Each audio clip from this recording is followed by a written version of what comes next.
Hello and welcome to Mindful Mondays. My name is Michelle Precourt and it is such a pleasure to be with all of you here today. I know there's some of you that are just catching up, coming into our Mindful Monday LinkedIn Live broadcast, so welcome everyone.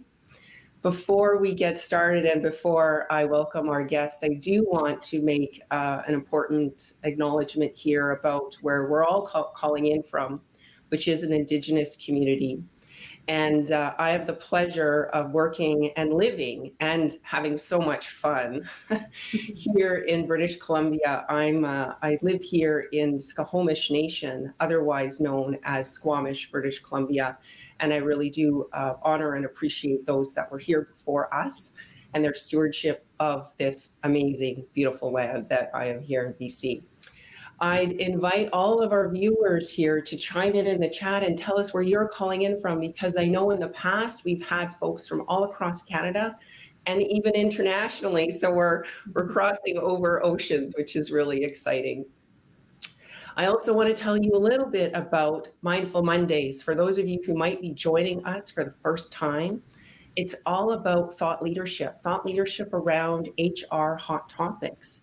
Some of our previous conversations have been around mental health in the workplace, career-related stress, retention, recruitment issues, all of these sorts of really difficult, challenging issues that are in the workplace in today's world of work. And today, we're here to talk about career development. I'd like to welcome our guest, Lotte. Hi, Lotte. How are you today? I'm great, Michelle. Thanks for having me on, and I'm happy to be here. Of course, yeah. I'm so happy that you're here as well. So let me tell you about Lotte. Lotte is an experienced business leader. She's had significant experience in senior leader HR roles and career strategy. And she's the founder of Lasting Solutions HR Consulting and Coaching. She's been in business since 2008. So I watch Lotte closely because she's been in business for a whole lot longer than me. And she works with clients who have what she calls an employer of choice mindset, whether that's for HR, career transition, or leadership development. So welcome once again, Lotte. Thank you. I want to just check in here with what's happening in the LinkedIn Live here in the chat on the other side. So we've got a bunch of folks calling in, and I just want to do a quick shout out to those folks. Some regulars. Hi, Barb from Winnipeg. A couple of other Winnipeg callers, and Greg Logren from the Logren Group. Hi, Greg. Hope you're doing well today. Professor Dr. Funk, welcome. Hi, Leanne. So many folks. So I'm so happy that you're all here today. Please do share in the chat any questions you might have. Give us a thumbs up or even a thumbs down if you disagree with something we're saying. Hey, this is all about learning and growing from each other. So let's jump into things. Today we're talking about career development, and I threw this question out to Lotte. What does succession planning, professional development, employee engagement, and retaining top talent all have in common? And we came up with the same conclusion, and that's career development. So let's dive into this. Part of the work that I do in Mindful HR Services is to figure out what's going on in the world of work, what's happening in business. And so I went on a bit of a research project around career development. I spoke with a variety of industries and a variety of sectors on what career development is. And there's some interesting comments out there, some interesting findings. So I want to share that, but I'd like to hear from you first, Lotte. What does career development mean to you and those that you serve? That's a great question, Michelle, because I've had the fortunate career path of working in independent practice with from a career strategy perspective and also from a corporate perspective.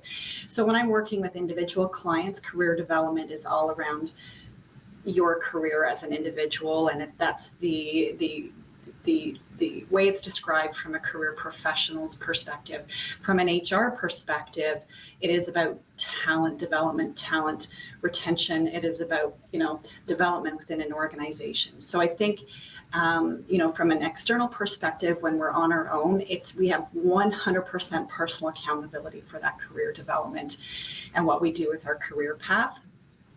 When we're in an organization, we want support from our employer, and we expect that our employer will help us get to the next step or support us in moving forward. And from an employer's perspective, depending on the industry, it's actually a really important aspect of what they do in talent retention.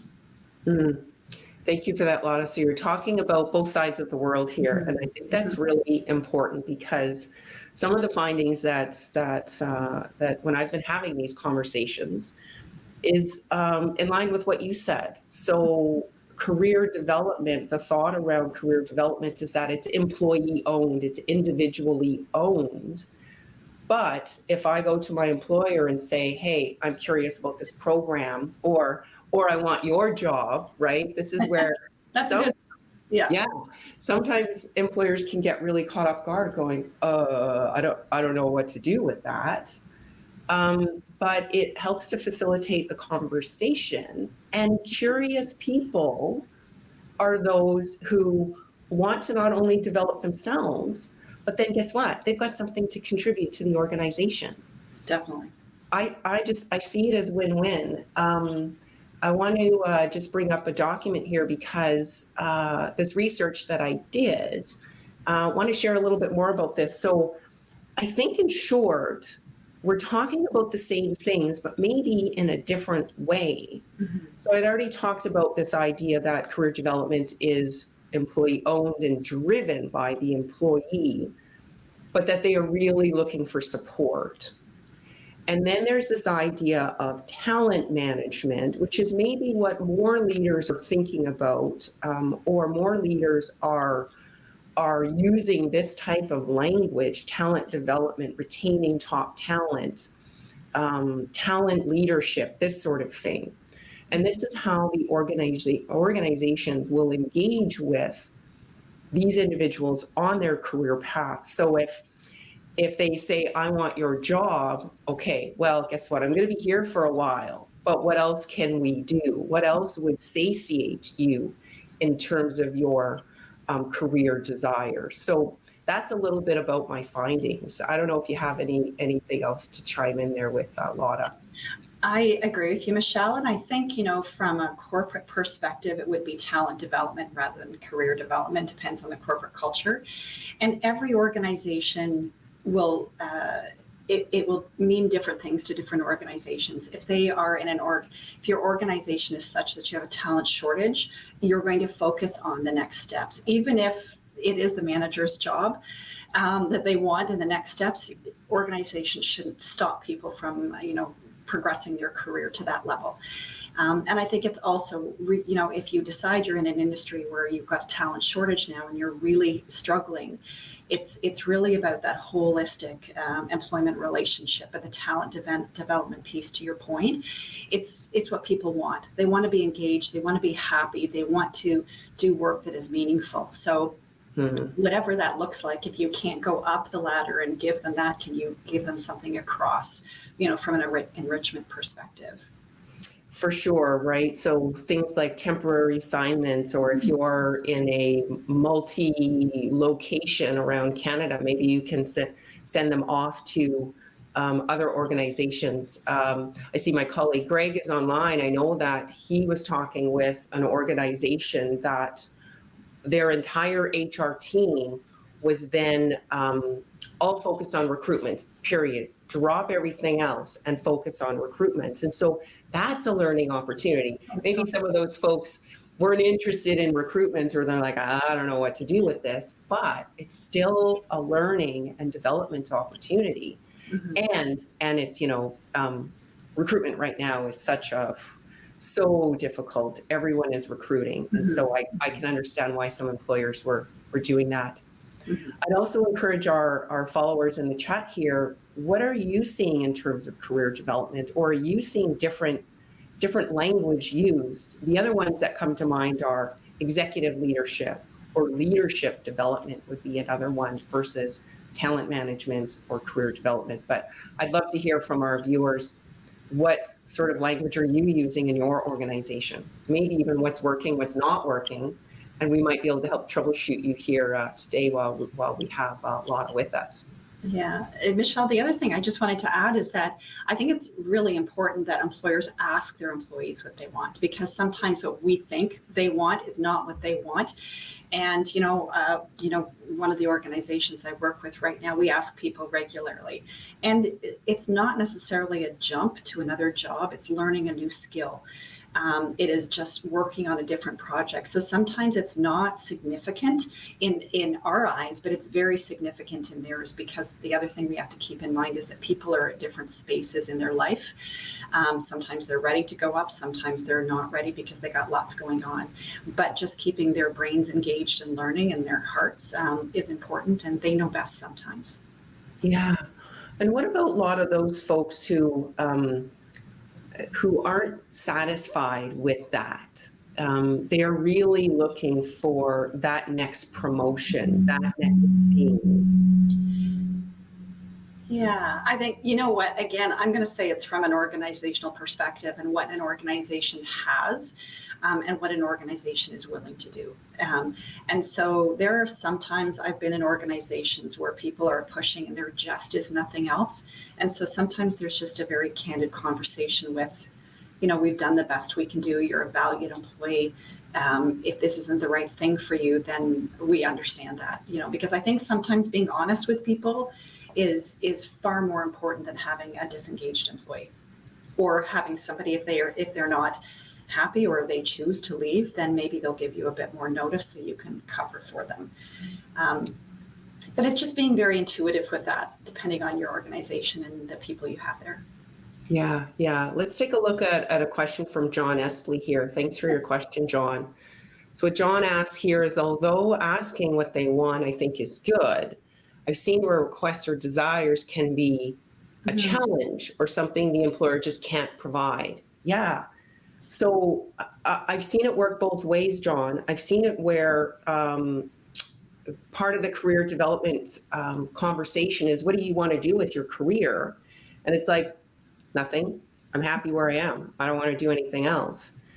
And I remember this really specific, this was a real example where an employee came to me and said, I've got to have my career conversation. And he asked me the same question every single time. I don't want to do anything else. I'm happy doing what I'm doing. This guy was a little bit rough, a little rough around the edges, but he was being really honest and really transparent. And he honestly thought it was a complete waste of his time. And so I think that where I went with him was, go with it, go with the conversation, because the flip side is that he doesn't ask you and you don't have these conversations. And what if there's a point when you're ready to do something different? So, it's not always a win-win situation. Sometimes there is that imbalance. Mm-hmm. And then from the other side of the coin, I think it really depends on, is the promotion really the driving force? Sometimes we really, really want something, and then we get there and we're like, this isn't what I wanted at all. Or then the employer actually can't provide that. So you don't want to lose them, but you can't boot somebody out of a job just because you want to promote Lotte, right? Like there's that. Yeah. So I don't know if you have anything else to contribute to this question that John shared. It's a really good. Yeah, I do. It's a great question, John. Michelle, I just wanted to respond to yours as well, where the person said, I don't want to. It's the same thing every year.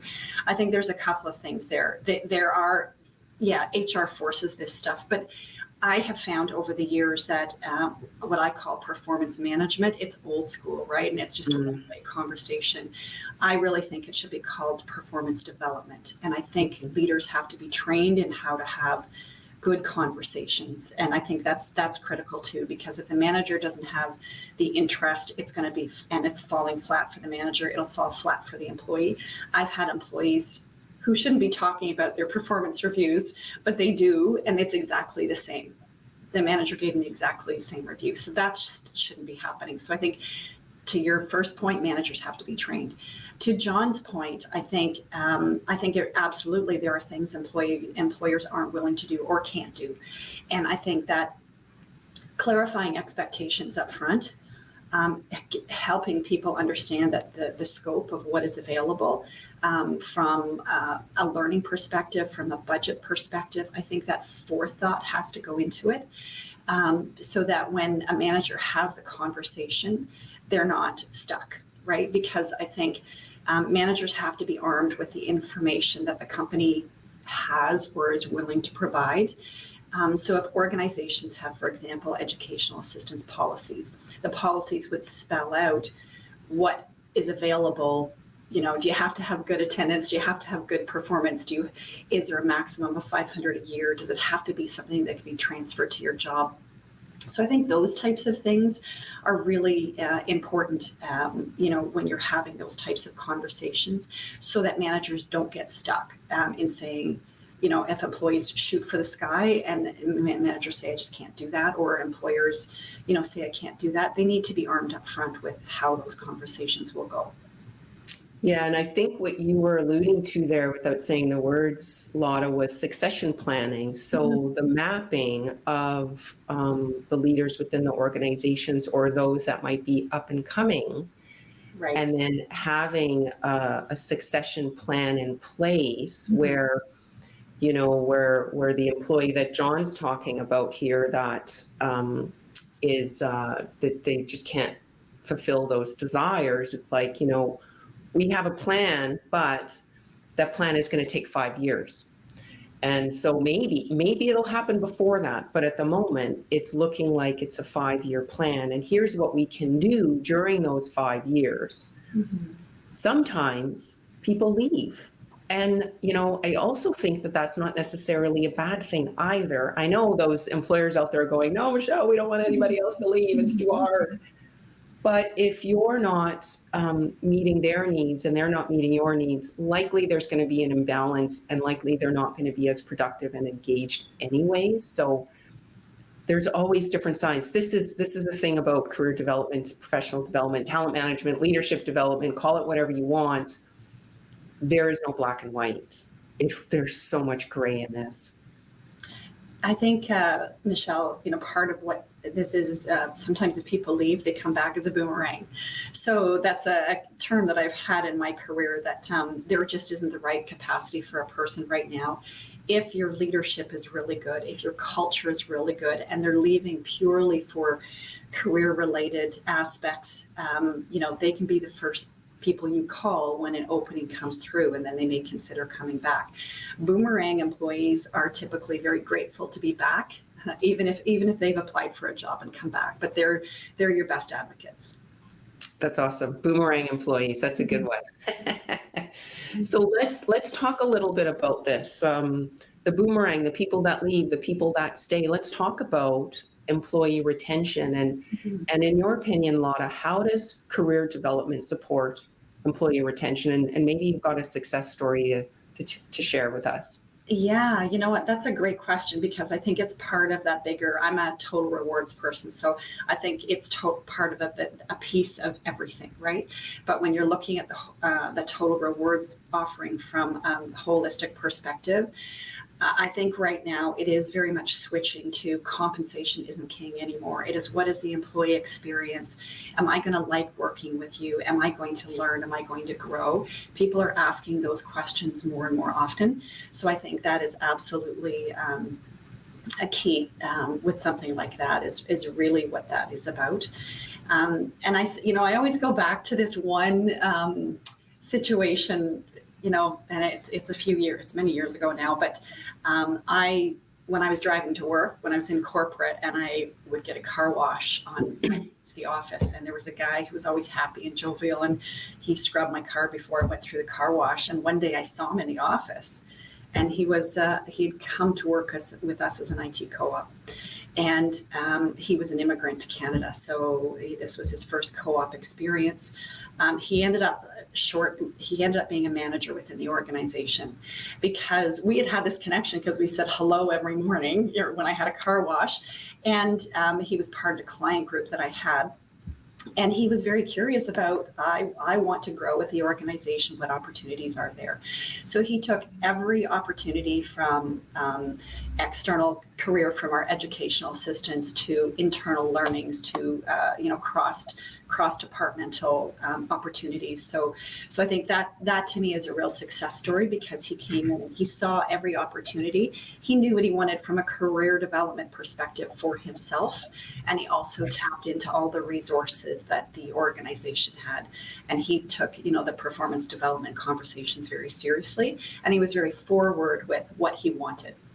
So we were able to accomplish that. And I just think to me, that's one of my favorite examples, just because he just had a mindset of what he wanted his career to look like as he came to Canada, and he made it happen. Yeah, I want to also share this really simple statement, but it's really great, Yusuf. Thanks for sharing this. Yeah, Absolutely. You can't spell succession without success. Right. Yep. Absolutely. The other, I'd like to share a quick story around retention. So I was working with an individual. I worked with this organization for a few months, and then the manager came to me and said, Michelle, this particular employee would like to talk to you about some career challenges that she's having. Are you interested in having career conversations? So I said, sure. And we went through a bit of a values exercise, and I kept on asking her these questions like, what's the worst thing that could happen if you asked your employer for this or for that?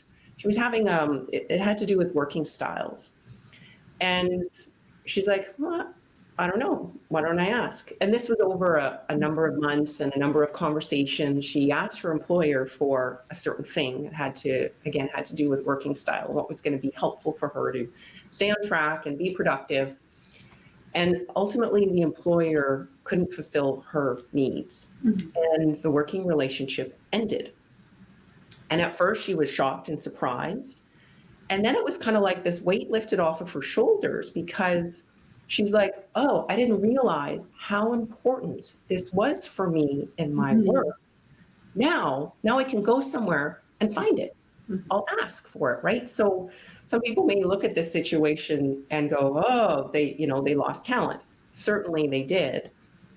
But they also likely got somebody else in who fit their working style a little bit more. And then she's off doing new things. So I see it as win-win for both situations. Job loss, the end of a working relationship, it's hard, 100%. And I know, Lotte, you do some work in career transition, supporting those folks who their livelihood is gone, their routine is gone, their working colleagues are gone. All of that grief is really hard. And then there's also the folks who are left to pick up the pieces. That's also really hard. And I know that you do this type of work. But then it's about moving on, right? And so I just wanted to share that, because it's not always a bad thing if individuals walk away because there's a values or a working style misalignment. 100%. I totally agree with that, Michelle. And it's often in career transition conversations that people get the aha moments, and then they say, oh, I didn't fit there, and then they are very much empowered to find something better. For sure. I'm just taking a look at the time here, Lotte, and I want to be mindful of that. And I'd like to ask you one final question here around leaders who don't know where to start. So if a leader came to you and said, I know I need to do more work around career development and supporting the individuals who work for my team, what would you say to them?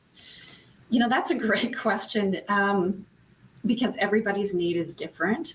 I think it's really important that before you decide what you think you need, that you talk to an expert who can help you out, and then also talk to your employees.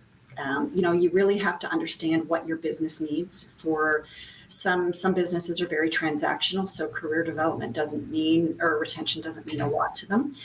Some organizations have to retain their talent for their businesses to operate, so it means something very crucial to them. So I think having, talking to an expert about what the options are, but also talking to your team about what they want. And then from a leadership perspective, understand what you're willing to do, right? Whether it's financial, non-financial, because all of that has, a place in that conversation. So, and know that it's not always just about that type of, what the promotion is, because it's very much that holistic picture, right? We have, in my clients' organizations, we have people that they just love what they do and they don't want to be promoted. And that's very normal. That's 80% of your staff, right? They just love what they do. And you need those people to keep stability in your organization. So it's not as if you're looking at everybody. So that's why it's more than the career development piece. It's really understanding what makes people happy when they come to work, what makes them want to come to work. And it starts with the, leaders being able to have honest conversations. Yeah. And so I think there's a couple of things that you were talking about here in terms of those 80% of individuals who are happy doing what they're doing. It doesn't mean that they don't want development, right? Totally. Yeah. And this is where many organizations have learning and development teams, and they've got corporate programs, whether it's customer service or some sort of leadership training or difficult conversations, conflict in the workplace, some of these courses that are available to all employees, regardless of the level within the organization. And then there's there's some succession planning that's happening. And we recognize that we want to promote Lotte, but she needs some support in X, Y, and Z. So a bit of gap training, gap knowledge training. Could be coaching. It could be something really tactical like Excel training, Excel for non-financial managers. I could probably use some of that training. But there's a variety of ways and of developing folks. And then I also think that we haven't talked about this yet, but the data, right? Mm-hmm. What does your engagement survey say? Take a look at that. What do the conversations, even if you're starting from the words that you used before, old school performance management conversations, even if you're starting from that perspective, mm-hmm. is there a common theme? Mm-hmm. It's also super helpful if you can leverage some technology and extract Definitely. Online analysis and this sort of thing versus a paper-based process. But there's the data. I think the data is really important so that you're not investing in areas where it's not needed, right? Right. And I think, Michelle, I'm just a big proponent of really strong job descriptions. And I say that all the time because job descriptions are the foundation of everything. They're the foundation of what you expect from a performance perspective. They're the foundation of recruitment. They're the foundation of compensation. So having a good job description, to your point, helps them understand what training may somebody need. What training, if they need it. So those are, that's a great place to start, really understanding what the jobs are within your organization and document. Yeah, starting with foundational HR work, right? Totally. It's really that foundational. Job descriptions aren't new, right? Yeah. But there's so much you can tie to that, right? Mm-hmm. What are those competencies? What's the skills? What's, and then it's bigger than that. How many of this particular job do you need to produce the widgets or whatever it is that you're doing, right? Yeah, for sure. This has been such a great conversation. To our viewers, I've shared Lotte's information in the chat. I'm sure she'd be happy to connect with you if you'd like to learn more. I also, bit of a promo here. I'm trying to increase my newsletter followers. I'd love for you to sign up and stay connected. It's also where I tell people about the next Mindful Monday in every newsletter. It's only once a month, so I'm not spamming. Don't worry about that. I don't like those spam companies out there. But the other thing that I'll close with is just about that, the next Mindful Mondays. And one of the things that we talked about was conflict management, this idea of adding that to one of your corporate career development courses around having difficult conversations at work. And so I want to share with you, I'm just taking a look at my screen here about our next Mindful Monday. So this is on September the 19th. And the topic of this conversation is called Professionalism in the Midst of Workplace Conflict. Conflict is a lot of things that folks are really uncomfortable with. And so in this next episode of Mindful Mondays, we'll discuss what professionalism means in the face of conflict. I'm speaking with a conflict expert. Oh my gosh, she has so much experience. Her name is Julia Menard, and she's a published author of Hold On to Yourself, Stay Cool in Hot Conversations. She also has a podcast called On Conflict, and she's the co-founder of the On Conflict Leadership Institution. So that is September the 19th. I really hope that you can join us. I'll be sharing that on LinkedIn in the next couple of weeks here. I want to say thank you so much to all of our viewers. John, for your comments. Carlos, thanks for showing up. Leanne, Barb, Farah, Tom, thanks so much. And I know that there's more of you. And finally, a big thank you so much, Lotte, for being my guest today. It's great to be here. Great to share. Yeah, and I wish you a good rest of your day. Enjoy the heat out in Ontario. It's a great day. Yeah, thanks again. And until next time, everyone, be well.